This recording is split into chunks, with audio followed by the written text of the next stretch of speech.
তো আমরা দুজন ঘুরতে ঘুরতে চললাম হাটের দিকে। হাটে যে এইরকমটা হবে আমরা দুজন কখনো ভাবতেই পারি নাই। তো চলুন আপনাদেরকে দেখাই। তো বলতে বলতে ইতিমধ্যে পৌঁছে গেলাম হাটের মুখ গড়ায়। তো সামনাসামনি দেখতে পাচ্ছ কত ভেজাল ছুটকি আর লোক, সব সমান সমান। তো দেখতেই পাচ্ছ এখানে সব দোকানিগুলো কি হারে আমার দিকে তাকাইছে। তারপরে বলতে বলতে আমার ভাইপোর সাথে দেখা হয়ে গেল। তাকে যে কিছু জিজ্ঞেস করবো সে কিছু মতেই কিছু বলছে নাই।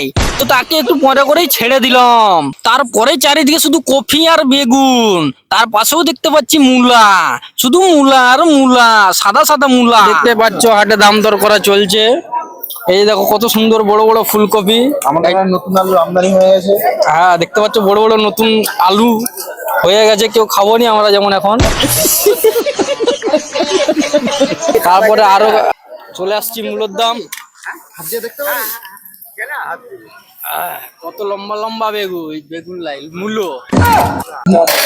একজন হাট করছে, তাকে জিজ্ঞেস করবো হাটে কি কি নিচ্ছে। তো দাদা, আপনি যে হাট করছেন হাটে কি কি কিনছেন? এই যে করলা নিয়েছি, এখানে নেবো টমাটোর, হ্যাঁ, এখানে শসা আছে নেবো, আচ্ছা। গাজর আছে, কত করে গাজর দাম নেবো। দাম দর পড়ছে না এমনি?